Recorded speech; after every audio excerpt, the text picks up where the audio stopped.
ছোঁয়াও প্রাণে এ জীবন পূর্ণ করো, এ জীবন পূর্ণ করো, এ জীবন পূর্ণ করো, এ জীবন পূর্ণ করো দহন দানে,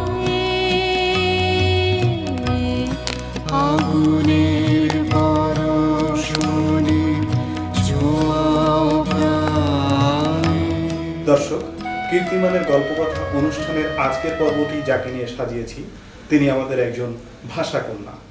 1952 সনে যাদের অসামান্য অবদানের জন্য আজ আমরা বাংলায় লিখছি, কথা বলছি, প্রাণ খুলে আড্ডায় মেতে উঠছি, সেই সমস্ত ভাষা সৈনিকদের অন্যতম তিনি। এছাড়া তিনি বাংলাদেশের প্রথম মহিলা জাতীয় অধ্যাপক, বিশিষ্ট শিক্ষাবিদ এবং গবেষক প্রফেসর ডক্টর সুফিয়া আহমেদ।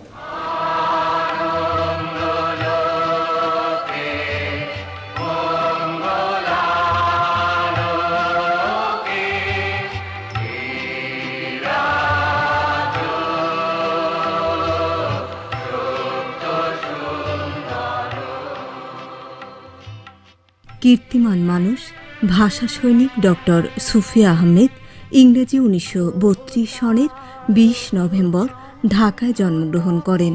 তবে তার পৈতৃক বাড়ি ফরিদপুর জেলার সদরপুর থানার বিষ্ণুপুর গ্রামে। বাবা মোহাম্মদ ইব্রাহিম ছিলেন ঢাকা বিশ্ববিদ্যালয়ের উপাচার্য, বিচারপতি ও আইনমন্ত্রী। বিচারপতি মোহাম্মদ ইব্রাহিম এবং লুৎফুন্নেসা ইব্রাহিম দম্পতির এক মেয়ে, 2 ছেলের মধ্যে সুফিয়া আহমেদ বাবা মার প্রথম সন্তান। ডক্টর সুফিয়া আহমেদ প্রথম স্কুলে ভর্তি হন ঢাকার সেন্ট ফ্রান্সিস জেভিয়ার্স স্কুলে। এরপর ভর্তি হন দার্জিলিংয়ের কার্শিয়াং এ অবস্থিত ডোহিল স্কুলে। 1947 সনে দেশ বিভাগের কারণে চলে আসেন নিজ দেশে এবং বাবার কর্মস্থল বরিশাল সদর গার্লস হাই স্কুল থেকে 1948 সনে প্রাইভেট পরীক্ষা দিয়ে প্রথম বিভাগে ম্যাট্রিকুলেশন পাশ করেন। ইন্টারমিডিয়েটে ভর্তি হন বরিশাল বিএম কলেজে, কিন্তু বাবা বদলি হয়ে ঢাকায় চলে আসার কারণে 1950 সনে তৎকালীন ইডেন কলেজ থেকে সমগ্র পূর্ব পাকিস্তানে সম্মিলিত মেধা তালিকায় 8ম স্থান নিয়ে ইন্টারমিডিয়েট পাশ করেন। এরপর ঢাকা বিশ্ববিদ্যালয়ের ইসলামের ইতিহাস ও সংস্কৃতি বিভাগ থেকে 1953 সনে স্নাতক এবং 1954 সনে স্নাতকোত্তর ডিগ্রি লাভ করেন। লন্ডন বিশ্ববিদ্যালয়ের school of oriental and African studies থেকে 1960 সনে পিএইচডি ডিগ্রি অর্জন করেন। ডক্টর সুফিয়া আহমেদ 1961 সনে ঢাকা বিশ্ববিদ্যালয়ের ইসলামের ইতিহাস ও সংস্কৃতি বিভাগে শিক্ষক হিসেবে যোগদান করেন। সেখানে তিনি দীর্ঘদিন অধ্যাপনা করেছেন। 1983 সনে তিনি অধ্যাপক পদে উন্নীত হন এবং বিভাগীয় চেয়ারম্যান হিসেবে দায়িত্ব পালন করেন। 1995 সনে তিনি প্রথম মহিলা হিসেবে বাংলাদেশের জাতীয় অধ্যাপক নিযুক্ত হন। ঢাকা বিশ্ববিদ্যালয় ছাড়াও তিনি তুরস্ক, যুক্তরাষ্ট্র সহ বিভিন্ন দেশের নানা বিশ্ববিদ্যালয়ে অধ্যাপনা করেছেন। ডক্টর সুফিয়া আহমেদ জাতিসংঘ সহ বিভিন্ন আন্তর্জাতিক ফোরামে বাংলাদেশের প্রতিনিধিত্ব করেছেন। 1972 থেকে 1986 সন পর্যন্ত গার্লস গাইড আন্দোলনের নির্বাচিত আন্তর্জাতিক কমিশনার ছিলেন। এছাড়াও তিনি বাংলাদেশ ইতিহাস পরিষদ, বাংলাদেশ জাতীয় মহিলা সংস্থার প্রতিষ্ঠাতা সদস্য। অধ্যাপনার পাশাপাশি ডক্টর সুফিয়া আহমেদ একজন বিদগ্ধ পণ্ডিত ও গবেষক। দেশি ও আন্তর্জাতিক বেশ কয়েকটি গবেষণাপত্র পত্রিকায় তার রচনা ও প্রবন্ধ নিয়মিত প্রকাশিত হয়। তিনি ঢাকা ইউনিভার্সিটি স্টাডিজের সম্পাদনা পর্ষদের সদস্য। এছাড়াও এশিয়াটিক সোসাইটি অব বাংলাদেশ কর্তৃক প্রকাশিত history of Bangladesh, history and heritage এবং বাংলাপিডিয়া প্রকল্পেরও সম্পাদনা পরিষদের সদস্যরূপে দায়িত্ব পালন করেন।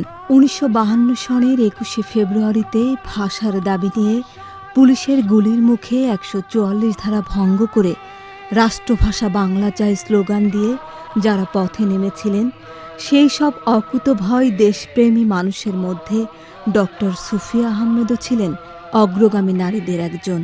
ঐতিহাসিক এই আন্দোলনে সক্রিয়ভাবে অংশগ্রহণকারী এই সাহসী নারী রাজপথে সেদিন পুলিশি নির্যাতনের শিকার হন। ভাষা আন্দোলনে সক্রিয় অংশগ্রহণ এবং কর্মক্ষেত্রে নানা অবদানের স্বীকৃতিস্বরূপ তিনি সম্মানজনক 21 পদক পান। এছাড়া তিনি আরও অনেক পুরস্কার, সম্মাননা এবং স্বীকৃতি অর্জন করেছেন। ব্যক্তিগত জীবনে তিনি খ্যাতনামা আইনজীবী, সাবেক তত্ত্বাবধায়ক সরকারের উপদেষ্টা প্রয়াত ব্যারিস্টার সৈয়দ ইশতিয়াক আহমেদের সাথে বিবাহ বন্ধনে আবদ্ধ হন। তার এক ছেলে সৈয়দ রেফাত আহমেদ, এক মেয়ে ডাক্তার তাসনিম রায়না ফাতেহ এবং জামাতা, পুত্রবধূ, নাতি নাতনিকে নিয়ে ডক্টর সুফিয়া আহমেদের পারিবারিক জীবন। আমাদের মহান ভাষা আন্দোলন, শিক্ষা এবং গবেষণায় এই মানুষটির অবদান অসামান্য। যতদিন বাংলাদেশ থাকবে, বাঙালি জাতি থাকবে, বিশ্বসভায় বাংলা ভাষা থাকবে, ততদিন তার কর্মের মাঝে এক জ্বলজ্বলে তারকা হয়ে থাকবেন কীর্তিমান মানুষ ডক্টর সুফিয়া আহমেদ।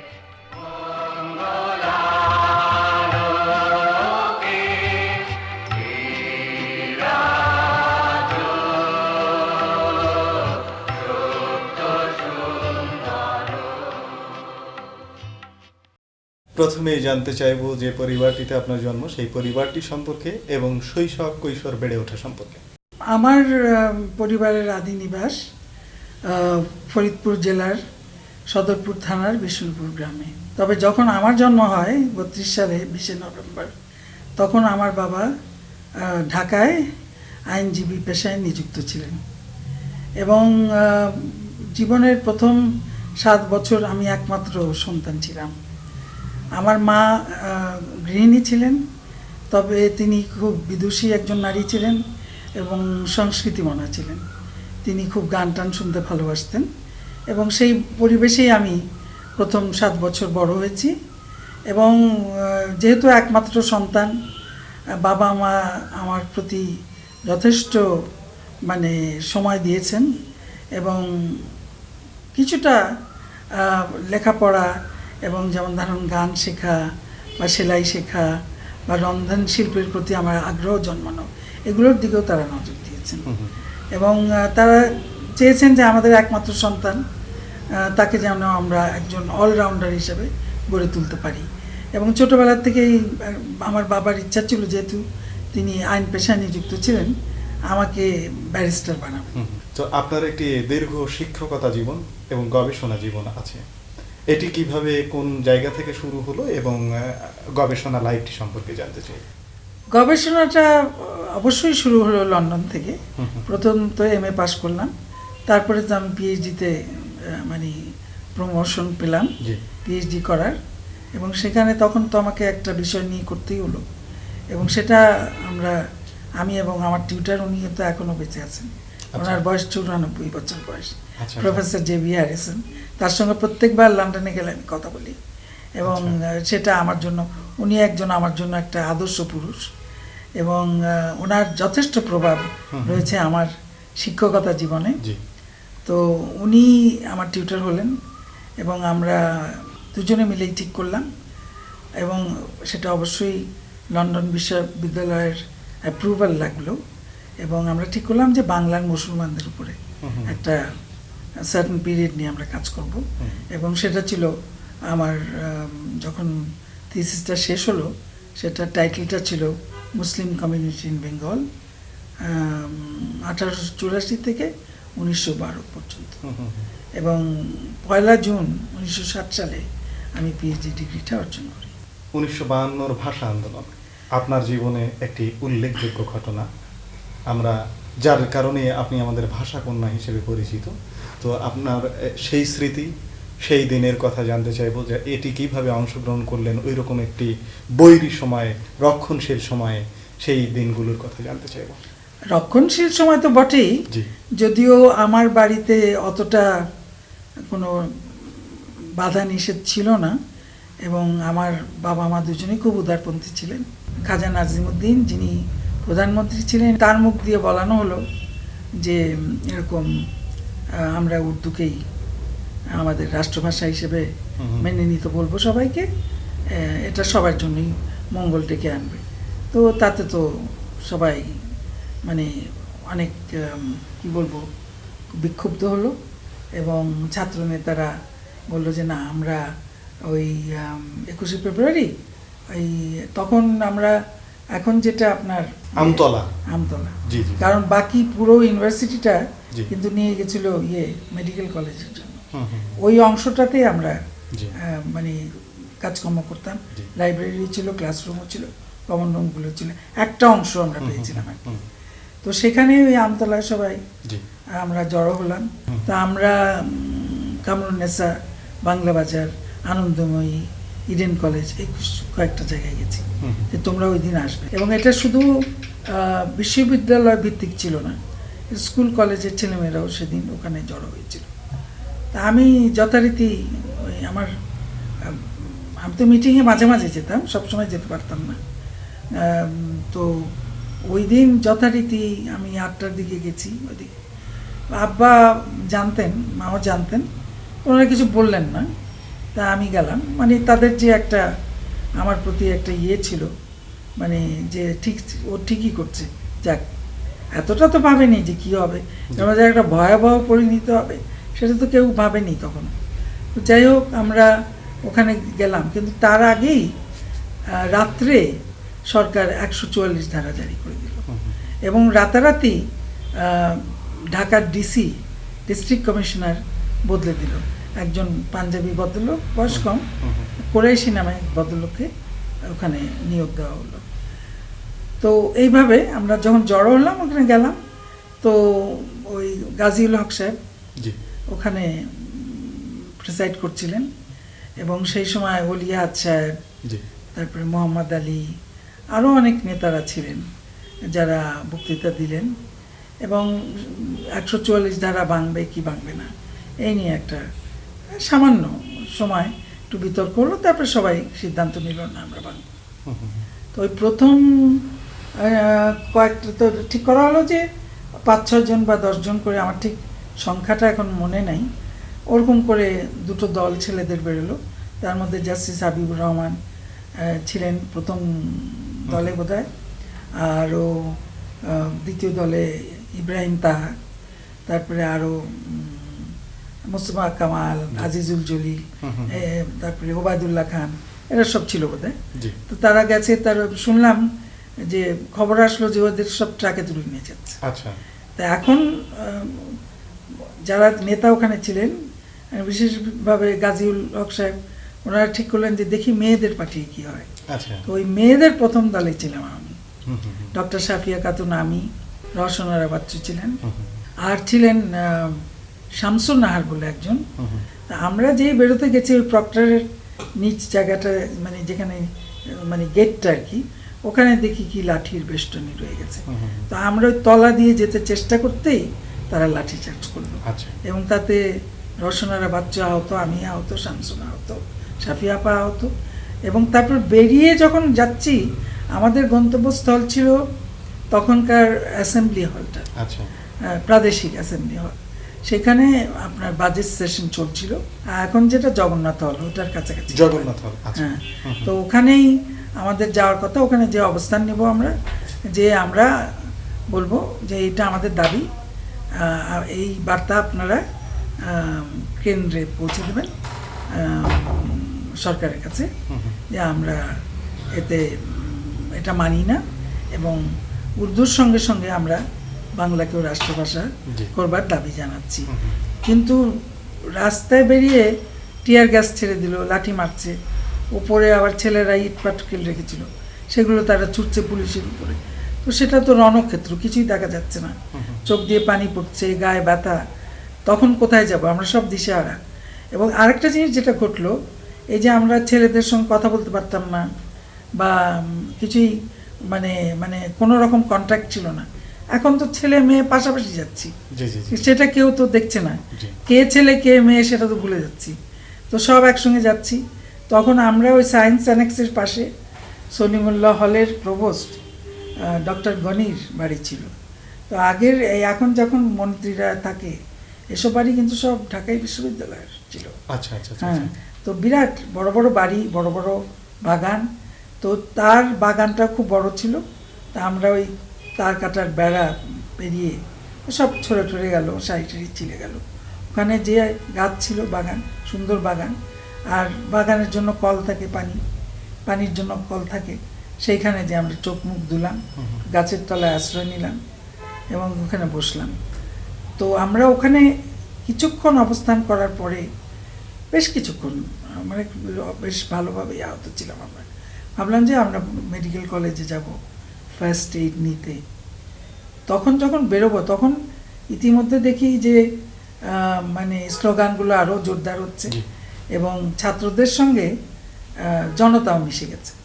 তো আমরা ঠিক যখন বেরোবো সেই মুহূর্তে একজন বয়স্ক ভদ্রলোক, তিনি বললেন, এই তোমরা কোথায় যাচ্ছ? এখন তো খুব খারাপ অবস্থা, ভেতরে যাও। ঠিক যখন উনি ওটা বললেন তখন গুলি হলো, এবং সেই সময় গুলি হলো পরে তো আমরা বেরোতে পারছি না। কিছুক্ষণ, অনেকক্ষণ বসে তারপরে সন্ধ্যার সময় যখন গেলাম আমরা মেডিকেল কলেজে, ডাক্তাররা ব্যস্ত, লাশ টাশ নিয়ে ব্যস্ত, অনেক রক্ত, এসব দেখলাম। তারপরে ওনারা আমাদের ফার্স্ট এইড ছেড়ে দিলেন। তারপরে আমি হস্টেলে আসলাম। এসে তখন ওই প্রিন্সিপালের ফোন থেকে সুপারিনটেন্ডেন্ট ফোন দিয়ে আমার বাসায় জানালাম। আমার মা এসে আমাকে বাড়িতে নিয়ে গেল। তো আজকে আপনি একজন খ্যাতিমান মানুষ, কীর্তিমান মানুষ, বাংলাদেশের প্রথম মহিলা জাতীয় অধ্যাপক, বিশিষ্ট শিক্ষাবিদ, গবেষক। এই যে এত কিছু হবার পেছনে যাদের অবদানের কথা স্মরণ করতে চান এবং যাদের জীবন, যে জীবনটিকে দেখে আপনি প্রেরণা পেয়েছেন, সামনের দিকে এগোবার সাহস জুগিয়েছে যে জীবনটি বা যে জীবনগুলি, তাদের কথা জানতে চাইব। প্রথমেতেই বলবো আমার পিতা, তার আদর্শে আমি বড় হয়েছি এবং সে সব পর্যায়ে আমার জীবনের উনি আমাকে গাইড করেছেন। দৈনন্দিন জীবনে যিনি আমাকে প্রেরণা জুগিয়েছেন এবং সাহস দিয়েছেন সেটা ছিল আমার স্বামী ব্যারিস্টার সৈয়দ ইশতিয়াক আহমেদ। উনি যদি আমাকে না উৎসাহ দিতেন তাহলে কি দুটো ছেলে মেয়ে রেখে আমি যেতে পারতাম? এবার একটি অন্য প্রসঙ্গে আসি, যে আমাদের বিনোদনের বৃহৎ একটি মাধ্যম চলচ্চিত্র। নিশ্চয়ই আপনারও অনেক চলচ্চিত্র দেখা হয়েছে। তো আপনার দেখা একটি প্রিয় চলচ্চিত্রের কথা জানতে চাইবো, যেটি আমরা আমাদের দর্শকদের সঙ্গে শেয়ার করব। আমার প্রিয় চলচ্চিত্র ইংরেজি একটা, জি, Roman holiday.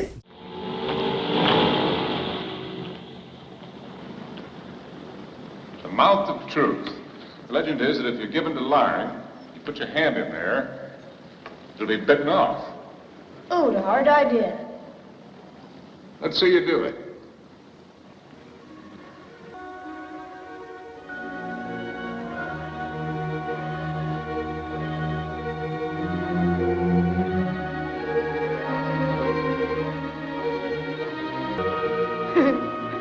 Let's see you do it. Sure.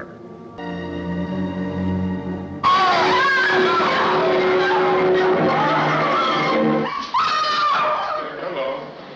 You made it with somebody. All right, you done that.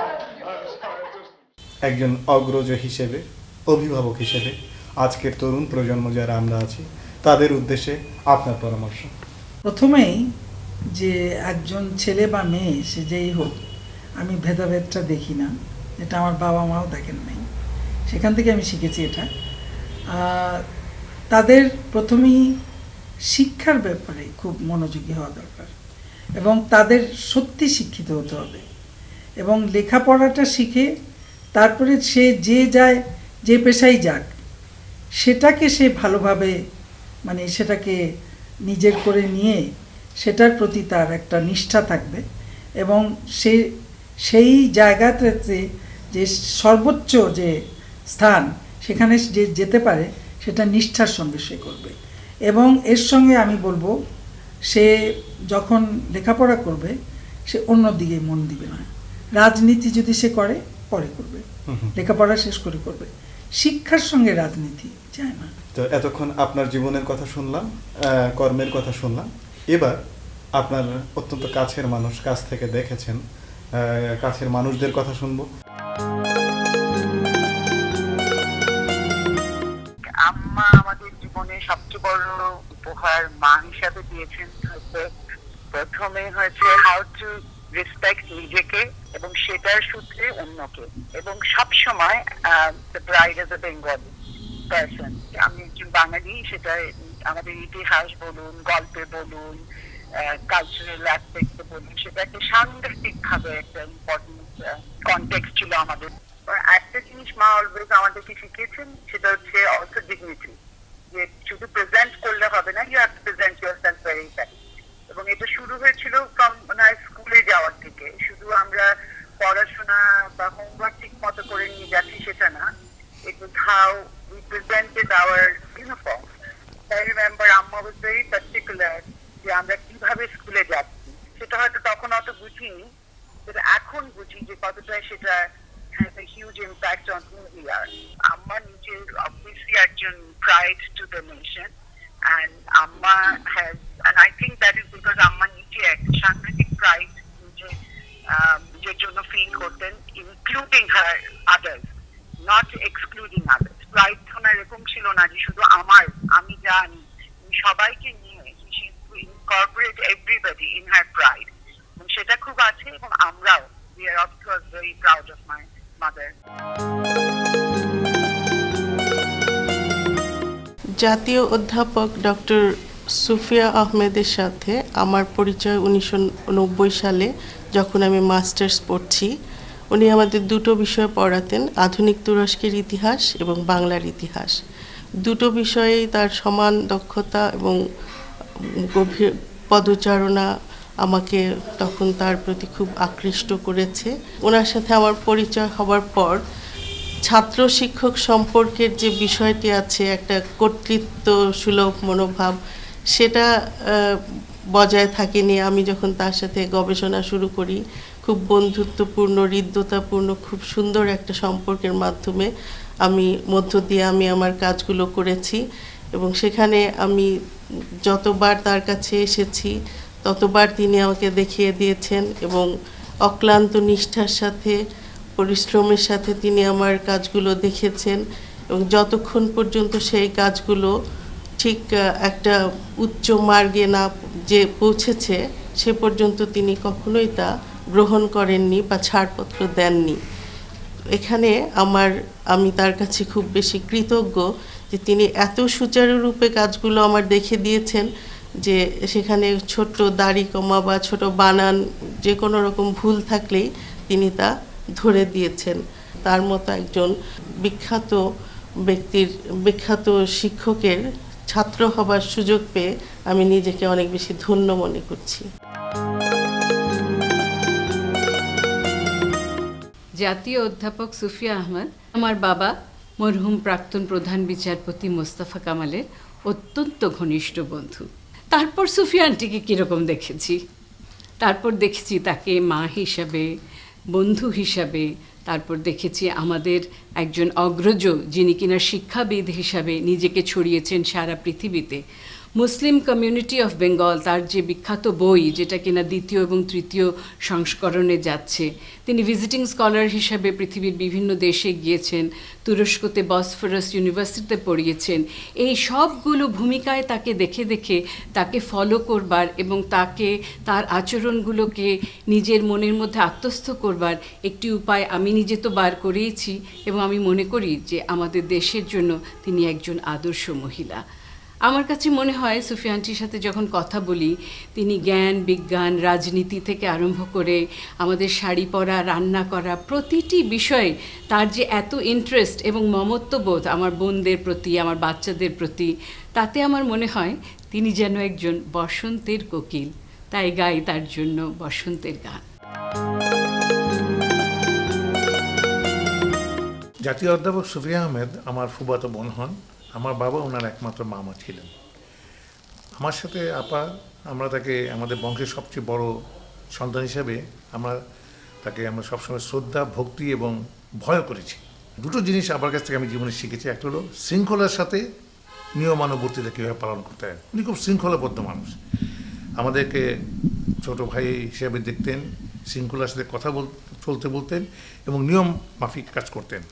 ওনার কাজে একটা জিনিস আমি বলবো, উনি কোনো কাজ 98%ও যদি ভালো হয় উনি সেটাকে গ্রহণ করতে রাজি না, যাকে 100%, যাকে পারফেকশন যে কথাটা বলে, এটা ওনার আমরা লিলিয়াপাই বলি। আমাদের বংশের উনি গৌরব, উনি রত্ন, এবং আমাদের আরও গর্ব আমাদের বংশের যে উনি প্রথম বাংলাদেশি মহিলা যিনি নাকি জাতীয় অধ্যাপক। আমি আপার দীর্ঘ জীবন কামনা করি, উনি বেঁচে থাকুক, আমাদের বংশের মান উন্নত করেছি, আর উন্নত করুক।